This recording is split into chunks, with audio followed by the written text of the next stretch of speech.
स्वागत है दोस्तों, ट्रिक्स का अड्डा में फिर से आप सभी का एक बार स्वागत है। आज हम लोग देखने वाले हैं 30/12/2020 के और शिफ्ट के क्वेश्चन को हम लोग डिस्कस करने वाले हैं। यानी जीके और जीएस का जितने भी जो कल क्वेश्चन आए हैं उन सभी क्वेश्चन को आज हम लोग एक एक करके डिस्कस करेंगे। तो आप सभी लोग फटाफट से जुड़े रहिए चैनल के साथ।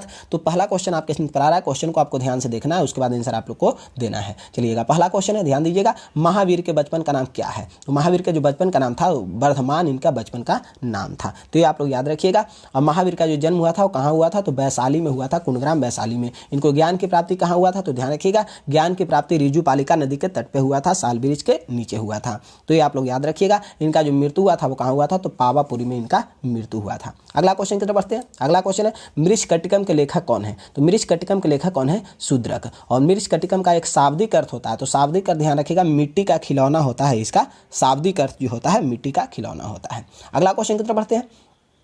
अगला क्वेश्चन ध्यान रखिएगा, भारत का पहला परमाणु रिएक्टर कौन सा है? तो भारत का जो पहला परमाणु रिएक्टर है वो कौन सा है? तो ध्यान रखिएगा, अप्सरा इसका बिल्कुल करेक्ट आंसर हो जाएगा। अगला क्वेश्चन ध्यान दीजिएगा, निपाह वायरस किस राज्य में फैला था? तो निपाह वायरस जो फैला था वो कहाँ फैला था? तो केरल में फैला था। और भारत में जो पहला कोरोना वायरस का जो केस आया था ना वो यहीं आया था, यानी केरल में ही पहला कोरोना वायरस का भी केस आया था भारत में। अगला क्वेश्चन ध्यान दीजिएगा, 15वें वित्त आयोग के अध्यक्ष कौन है? तो 15वें वित्त आयोग के अध्यक्ष कौन है? एनके सिंह इसका बिल्कुल करेक्ट आंसर हो जाएगा। ध्यान रखिएगा। अब यहाँ पे वित्त आयोग की चर्चा आई है, ध्यान रखिएगा वित्त आयोग किस अनुच्छेद के तहत है? तो ध्यान रखिएगा 280 अनुच्छेद में वित्त आयोग की चर्चा किया गया है। वित्त आयोग के जो अध्यक्ष होता है उनका कार्यकाल कितना वर्ष का होता है? 5 वर्ष का होता है। वित्त आयोग के जो अध्यक्ष होता है उसकी नियुक्ति कौन करता है? तो ध्यान रखिएगा राष्ट्रपति के द्वारा नियुक्ति किया जाता है। और पहले वित्त आयोग के अध्यक्ष कौन थे? केसी नियोगी। 14वें वित्त आयोग के अध्यक्ष कौन थे? वाईवी रेड्डी। और 15वें वित्त आयोग के अध्यक्ष कौन है? तो एनके सिंह को बनाया गया है। तो इतना आप लोग जरूर याद रखिएगा वित्त आयोग से। अब बढ़ते हैं अगला क्वेश्चन की तरफ। अगला क्वेश्चन ध्यान रखिएगा, दक्षिण अफ्रीका की राजधानी कहाँ है? तो ध्यान रखिएगा दक्षिण अफ्रीका की जो राजधानी है वो कहाँ में? केप टाउन में है दक्षिण अफ्रीका की राजधानी। देश राजधानी से भी कंटिन्यू क्वेश्चन पूछा जा रहा है हर शिफ्ट में, तो आप लोग देश राजधानी जरूर देखिएगा एग्जामिनेशन के लिए। अगला क्वेश्चन की तरफ बढ़ते हैं। राष्ट्रमंडल खेल 2022 का जो आयोजन जो किया जाएगा वो कहाँ किया जाएगा? तो ध्यान रखिएगा इंग्लैंड में इसका बिल्कुल करेक्ट आंसर हो जाएगा, यानी 2022 का इंग्लैंड में किया जाएगा। अगला क्वेश्चन ध्यान रखिएगा, बक्सर का युद्ध, यानी बक्सर का युद्ध कब हुआ है? तो ये 1764 में हुआ है। बक्सर का युद्ध के बारे में अगर चर्चा किया जाएगा तो 1764 में हुआ। पलासी का युद्ध जो हुआ है वो 1757 में हुआ था। तो इसको भी आप लोग याद रखिएगा। बढ़ते हैं अगला क्वेश्चन की तरफ। अगला क्वेश्चन ध्यान दीजिएगा। अगला क्वेश्चन है कि जोजिला दर्रा किस राज्य में स्थित है? तो ध्यान रखिएगा जोजिला दर्रा कहाँ स्थित है? लद्दाख में स्थित है। लद्दाख एक प्रकार का क्या है? केंद्र शासित प्रदेश है। तो ये आप लोग याद रखिएगा बिल्कुल। अगला क्वेश्चन की तरफ बढ़ते हैं। अगला क्वेश्चन है कि OECD का मुख्यालय कहाँ है? तो OECD का जो मुख्यालय है वो कहाँ में है? तो पेरिस में है। ध्यान रखिएगा कहाँ में है? तो पेरिस इसका बिल्कुल करेक्ट आंसर हो जाएगा। और इसका जो पूरा जो नाम होता है ना वो क्या होता है? तो ध्यान रखिएगा the organisation for economic corporation and development होता है। ध्यान रखिएगा क्या होता है? The organisation for economic corporation and development इसका पूरा नाम होता है। तो इसका मुख्यालय कहाँ में है? तो ध्यान रखिएगा पेरिस में है। अब बढ़ते हैं अगला क्वेश्चन की तरफ। अगला क्वेश्चन ध्यान दीजिएगा, ड्रीम 11 के CEO कौन है? तो ध्यान रखिएगा ड्रीम 11 के जो CEO है वो कौन है? तो ध्यान रखिएगा हर्ष जैन इसका बिल्कुल करेक्ट आंसर हो जाएगा, हर्ष जैन। अगला क्वेश्चन ध्यान दीजिएगा, यूनेस्को का मुख्यालय कहाँ में है? तो यूनेस्को का जो मुख्यालय है ना वो कहाँ में है? तो पेरिस इसका बिल्कुल करेक्ट आंसर हो जाएगा। यूनेस्को का मुख्यालय पेरिस में है।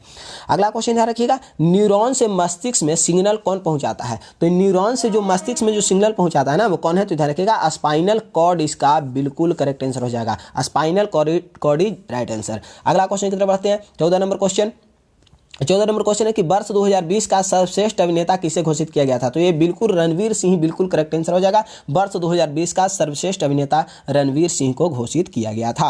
अगला क्वेश्चन ध्यान रखिएगा कि हाल ही में पूर्व CJI को राज्यसभा के लिए नामांकित किया गया, उनका नाम क्या है? तो ध्यान रखिएगा रंजन गोगोई इसका करेक्ट आंसर हो जाएगा। यानी भारत के हाल ही में चीफ जस्टिस को जो घोषित किया गया है यानी राज्यसभा के लिए नामांकित किया गया है वो कौन है? तो ध्यान रखिएगा रंजन गोगोई। ये रिटायर हो गए हैं। लेकिन अब वर्तमान समय की अगर चर्चा किया जाएगा कि वर्तमान समय भारत के कौन से चीफ जस्टिस है तो कमेंट बॉक्स में आप लोग फटाफट बता दीजिएगा कौन है। सभी लोग बताइएगा फटाफट से कौन है वर्तमान समय में जो भारत के जो चीफ जस्टिस है वो कौन है? तो ध्यान रखिएगा बिल्कुल सभी का आंसर सही है, बहुत अच्छा आंसर। तो ध्यान रखिएगा एस.ए. बोबड़े, शरद अरविंद बोबड़े वर्तमान समय भारत के सर्वोच्च न्यायालय के मुख्य न्यायाधीश हैं। चलते हैं अगला क्वेश्चन की तरफ। अगला क्वेश्चन ध्यान रखिएगा, दास वंश के संस्थापक कौन था? तो ध्यान रखिएगा दास वंश के जो संस्थापक कुतुबुद्दीन ऐबक बिल्कुल सही आंसर है। दास वंश को गुलाम वंश के भी नाम से जानते हैं या ममलुक वंश के भी नाम से जानते हैं। इसका स्थापना किस वर्ष हुआ था? 1206 में हुआ था कुतुबुद्दीन ऐबक के द्वारा। कुतुबुद्दीन ऐबक का जो मृत्यु हुआ था घोड़े से गिर करके, चौगान खेलते समय घोड़े से गिर करके मृत्यु हुआ था। तो ये भी क्वेश्चन पूछा जा सकता है। बढ़ते हैं अगला क्वेश्चन की तरफ। अगला क्वेश्चन ध्यान रखिएगा, आईबीएम के नए सीईओ कौन है? तो आईबीएम के जो नए सीईओ है ना वो कौन है? तो ध्यान रखिएगा अरविंद कृष्णा, बिल्कुल करेक्ट आंसर हो जाएगा। बहुत अच्छा, तो ध्यान रखिएगा यानी आईबीएम के सीईओ कौन है? तो अरविंद कृष्णा। और सीईओ से बहुत सारा क्वेश्चन पूछा जा रहा है, तो एग्जामिनेशन अगर देने जा रहे हैं तो सीईओ को एक बार जरूर देख करके जाइएगा, बहुत फायदा होगा एग्जामिनेशन में। बढ़ते हैं अगला क्वेश्चन की तरफ। अगला क्वेश्चन है कि मणिपुर की राजधानी कहाँ है? तो ध्यान रखिएगा इम्फाल में मणिपुर की राजधानी है। अगला क्वेश्चन की तरफ बढ़ते हैं, 1 किलो बाइट में कितना बाइट होता है? तो 1 किलो बाइट में 1024 बाइट इसका बिल्कुल करेक्ट आंसर हो जाएगा। बहुत अच्छा क्वेश्चन है, 1 किलो बाइट बराबर कितना बाइट होता है? 1024 होता है। अगला क्वेश्चन की तरफ बढ़ते हैं। अगला क्वेश्चन है कि इंडोनेशिया की राजधानी कहाँ है? बहुत अच्छा आंसर, तो ध्यान रखिएगा बिल्कुल सभी का आंसर सही है, बहुत अच्छा आंसर। तो जकार्ता इसका बिल्कुल करेक्ट आंसर हो जाएगा। इंडोनेशिया की राजधानी कहाँ है? तो बिल्कुल सही आंसर जकार्ता इसका बिल्कुल करेक्ट आंसर हो जाएगा। चलते हैं अगला क्वेश्चन की तरफ। अगला क्वेश्चन है कि बिग बैंग थ्योरी जो दिया था वो किस चीज़ से संबंधित है? तो बिग बैंग थ्योरी है ना वो ब्रह्मांड की उत्पत्ति से संबंधित है। ध्यान रखिएगा बिग बैंग थ्योरी किससे संबंधित है? ब्रह्मांड की उत्पत्ति से। अब बिग बैंग थ्योरी का प्रतिपादन किसने किया? तो ध्यान रखिएगा जॉर्ज लेमेंत्रे के द्वारा किया गया है। तो ये भी क्वेश्चन पूछा जा सकता है कि बिग बैंग थ्योरी किसने दिया है? तो जॉर्ज लेमेंत्रे के द्वारा दिया गया था।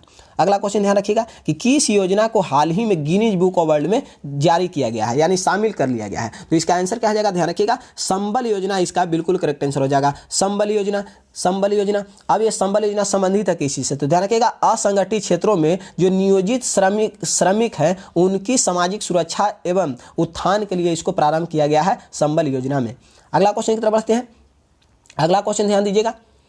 अगला क्वेश्चन है कि बंगाल विभाजन कब हुआ था? तो बंगाल जो विभाजन हुआ था ना वो कब हुआ था? 1905 में। बंगाल विभाजन 1905 में हुआ था और 1911 में बंगाल विभाजन को निरस्त कर दिया गया था। तो इसको भी आप लोग याद रखिएगा, निरस्त किया गया 1911 में लॉर्ड हार्डिंग द्वितीय के द्वारा। अब ध्यान रखिएगा बंगाल विभाजन के विरोध में बंग भंग आंदोलन चलाया गया और स्वदेशी आंदोलन चलाया गया था। उसी का नाम बंग भंग आंदोलन को स्वदेशी आंदोलन के भी नाम से जानते हैं। और स्वदेशी आंदोलन का जो शीर्ष गीत बना था ना वो वंदे मातरम बना था। तो ये भी क्वेश्चन आपसे पूछा जा सकता है। अगला क्वेश्चन की तरफ बढ़ते हैं।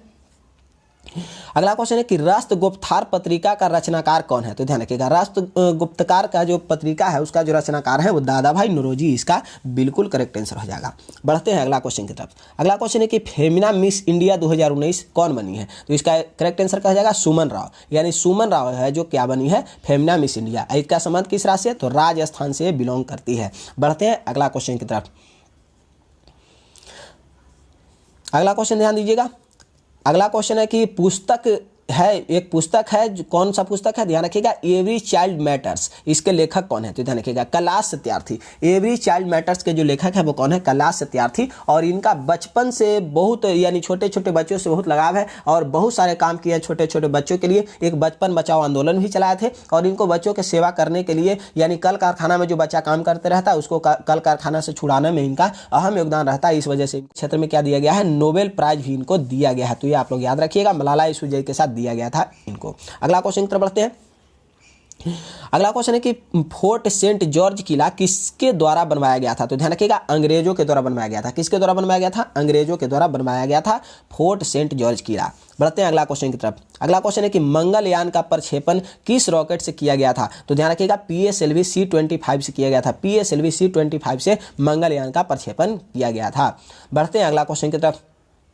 अगला क्वेश्चन ध्यान रखिएगा द्वितीय प्रदूषक के रूप में कौन जाना जाता है? तो ध्यान रखिएगा द्वितीय प्रदूषक के रूप में हम लोग ओजोन को हम लोग जानते हैं। ओजोन गैस को द्वितीय प्रदूषक के रूप में जानते हैं। अगला क्वेश्चन है कि लेंस की जो क्षमता है वो किस चीज में मापा जाता है? तो लेंस की जो क्षमता है वो डायोप्टर में मापा जाता है। ध्यान रखिएगा डायोप्टर में। और जो धूप का जो चश्मा होता है ना वो कितना 0 डायोप्टर का होता है। ध्यान रखिएगा धूप का चश्मा कितने डायोप्टर का होता है? 0 डायोप्टर का होता है जो धूप का चश्मा होता है। बढ़ते हैं अगला क्वेश्चन की तरफ। अगला क्वेश्चन है कि किस राज्य की तट रेखा सबसे लंबी है? ध्यान रखिएगा किस राज्य की तट रेखा जो है वो सबसे लंबी है? तो ध्यान रखिएगा गुजरात की जो तट रेखा है ना वो क्या है? सबसे लंबी है। सबसे लंबी तट रेखा वाला राज्य कौन सा है? तो ध्यान रखिएगा गुजरात इसका बिल्कुल करेक्ट आंसर हो जाएगा। अगला क्वेश्चन ध्यान रखिएगा क्रेस्कोग्राफ का खोज किसने किया था? तो क्रेस्कोग्राफ का जो खोज किया है वो किसने किया है? JC बोस जगदीश चंद्र बसु के द्वारा क्रेस्कोग्राफ का खोज किया गया है। क्रेस्कोग्राफ का जो प्रयोग किया जाता है पेड़ पौधे की रेखीय वृद्धि को मापने के लिए क्रेस्कोग्राफ का खोज किया गया था। चलते हैं अगला क्वेश्चन की तरफ।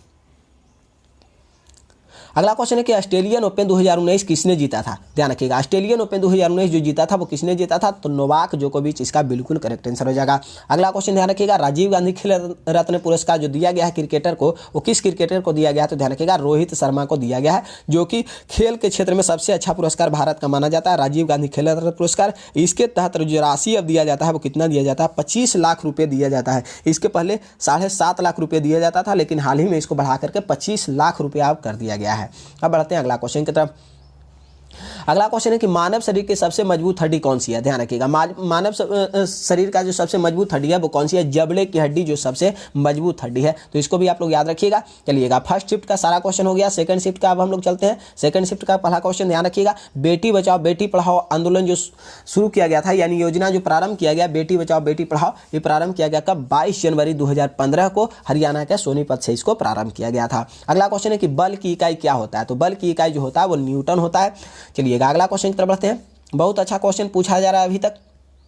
अगला क्वेश्चन ध्यान रखिएगा कि अगला क्वेश्चन है कि ताजमहल का निर्माण कब हुआ था? तो ताजमहल का जो निर्माण हुआ था वो कब हुआ था? 1632 ईस्वी में ताजमहल का निर्माण हुआ था। और ताजमहल को बनने में लगभग जो लगा था वो कितना वर्ष लगा था? तो लगभग 20 वर्ष का समय लगा था। और इसको बनवाया था किसने? तो शाहजहां बनवाया था, आप सभी को पता है, आगरा में स्थित है। अगला क्वेश्चन, नोबेल पुरस्कार कितना क्षेत्र में दिए जाते हैं? तो नोबेल पुरस्कार 6 क्षेत्र में दिए जाते हैं। जब प्रारंभ हुआ था तो 5 क्षेत्र में दिया जाता था। ये प्रारंभ हुआ कब? तो ध्यान रखिएगा 1901 में प्रारंभ किया गया था। इसका जो प्रारंभ करने वाले व्यक्ति का जो नाम है वो क्या है? अल्फ्रेड बर्नहार्ड नोबेल के याद में इसको प्रारंभ किया गया था, तो इसको भी आप लोग याद रखिएगा। नोबेल पुरस्कार जो दिया जाता है स्वीडन की राजधानी स्टॉकहोम में दिया जाता है, लेकिन शांति का जो नोबेल है नॉर्वे की राजधानी ओस्लो में दिया जाता है। अगला क्वेश्चन है, दलदली भूमि में कौन सा गैस पाई जाती है? तो दलदली भूमि में मीथेन गैस पाई जाती है, तो इसको भी आप लोग याद रखिएगा। अब बढ़ते हैं अगला क्वेश्चन की तरफ। अगला क्वेश्चन है कि भारतीय मानवाधिकार दिवस के रूप में कब मनाया जाता है? तो ध्यान रखिएगा 10 दिसंबर को भारतीय मानवाधिकार दिवस के रूप में मनाया जाता है। अब बढ़ते हैं अगला क्वेश्चन की तरफ। अगला क्वेश्चन है कि किस रंग का अपवर्तन सूचकांक अधिकतम होता है? तो ध्यान रखिएगा नीला रंग का जो अपवर्तन सूचकांक होता है ना वो क्या होता है? तो नीला होता है, तो ये आप लोग ध्यान रखिएगा। अगला क्वेश्चन है कि किस राज्य सरकार ने गंदगी भारत छोड़ो शुभारंभ किया है? तो ध्यान रखिएगा गंदगी भारत छोड़ो जो अभियान जो शुरू किया है ना वो कौन सा राज्य प्रारंभ किया? तो मध्य प्रदेश के द्वारा इसको प्रारंभ किया गया, गंदगी भारत छोड़ो अभियान को। अगला क्वेश्चन ध्यान रखिएगा। अगला क्वेश्चन है कि त्रिपुरा की राजधानी कहाँ है? ध्यान रखिएगा, कंटिन्यू राजधानी देश राजधानी से क्वेश्चन आ रहा है, तो इसको आप लोग एक बार जरूर देख करके जाइएगा। त्रिपुरा की राजधानी कहाँ है? तो अगरतला में है, इसका बिल्कुल करेक्ट आंसर हो जाएगा। बढ़ते हैं अगला क्वेश्चन की तरफ। अगला क्वेश्चन ध्यान रखिएगा कि राजकुमार श्रीवास्तव को किस देश में राजदूत के रूप में नियुक्त किया गया है? तो इसका आंसर कहा जाएगा क्रोएशिया। क्रोएशिया के हाल ही में जो राजदूत नियुक्त किया गया है वो किसे नियुक्त किया गया है? तो राजकुमार श्रीवास्तव को नियुक्त किया गया है। अगला क्वेश्चन है कि भांगड़ा किस राज्य का लोक नृत्य है? तो भांगड़ा जो है वो कहाँ का है? पंजाब का है, बिल्कुल करेक्ट आंसर हो जाएगा। यक्षगान कर्नाटक का है, गरबा गुजरात का है, तो ये आप लोग याद रखिएगा। बढ़ते हैं अगला क्वेश्चन की तरफ। अगला क्वेश्चन है कि बिजली का चुंबकीय प्रभाव किसके द्वारा अवलोकित किया गया था? तो ध्यान रखिएगा फैराडे, इसका बिल्कुल करेक्ट आंसर हो जाएगा।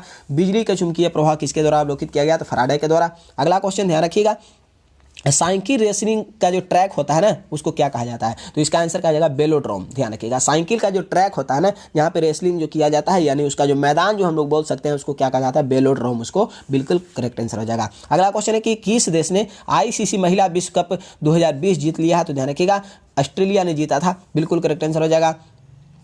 अगला क्वेश्चन की तरफ बढ़ते हैं। अगला क्वेश्चन, जीवाश्म का आयु का निर्धारण करने के लिए किसी का पता है हम लोग प्रयोग करते हैं? तो ध्यान रखिएगा कार्बन 14 का हम लोग प्रयोग करते हैं, और इसको कार्बन डेटिंग विधि हम लोग बोल सकते हैं। ध्यान रखिएगा क्वेश्चन आता है कि जीवाश्म का आयु का निर्धारण करने के लिए कौन सी प्रक्रिया का हम लोग प्रयोग करते हैं? तो ध्यान रखिएगा कार्बन डेटिंग विधि का हम लोग प्रयोग करते हैं जीवाश्म का आयु का निर्धारण करने के लिए। अब बढ़ते हैं अगला क्वेश्चन की तरफ।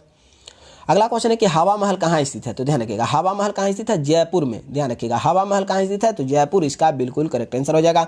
बढ़ते हैं अगला क्वेश्चन की तरफ। अगला क्वेश्चन है कि गदर पार्टी का गठन कब किया गया था? तो ध्यान रखिएगा गदर पार्टी का जो स्थापना हुआ था 1913 में हुआ था। किसके द्वारा किया गया? तो आप सभी को पता है लाला हरदयाल के द्वारा किया गया था। कहाँ में किया गया? तो ध्यान रखिएगा सैन फ्रांसिस्को अमेरिका में किया गया था। अगला क्वेश्चन है कि अगला क्वेश्चन है कि बरगद का वैज्ञानिक नाम क्या है? ध्यान रखिएगा अगला क्वेश्चन है बरगद का वैज्ञानिक नाम क्या है? तो ध्यान रखिएगा फाइकस बेंथालाइसिस बरगद का वैज्ञानिक नाम है, तो इसको भी आप लोग याद रखिएगा बिल्कुल। अब बढ़ते हैं अगला क्वेश्चन की तरफ।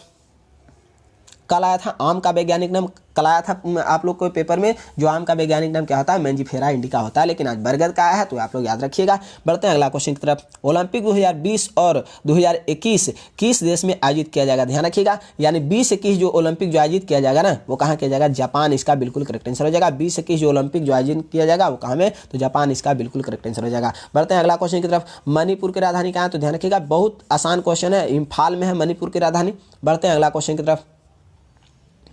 बताइएगा अधिकतम साक्षरता वाला राज्य कौन सा है? तो इसका आंसर कहा जाएगा केरल। जो भारत का जो अधिकतम जो साक्षर जो राज्य है ना वो कौन सा, तो केरल इसका बिल्कुल करेक्ट आंसर हो जाएगा। बढ़ते हैं अगला क्वेश्चन की तरफ। अगला क्वेश्चन है कि वर्ष 2019 का भारत का सबसे स्वच्छ शहर कौन सा था, तो ध्यान रखिएगा इंदौर। वर्ष 2019 में भी और वर्ष 2020 में भी इंदौर ही प्रथम स्थान पे आया है, यानी स्वच्छता सर्वेक्षण इंडेक्स में, तो इसको आप लोग जरूर याद रखिएगा। बढ़ते हैं अगला क्वेश्चन की तरफ। अगला क्वेश्चन है कि ऑपरेशन ग्रीन का संबंध किस चीज से है, तो ध्यान रखिएगा आलू प्याज टमाटर ये सब जो खराब होने वाला जो सब्जी है ना, इसके लिए ऑपरेशन ग्रीन इसको प्रारंभ किया गया था। हाल ही में बजट जो नया बजट बना था उसमें इसको प्रस्तुत किया गया था। बढ़ते हैं अगला क्वेश्चन की तरफ।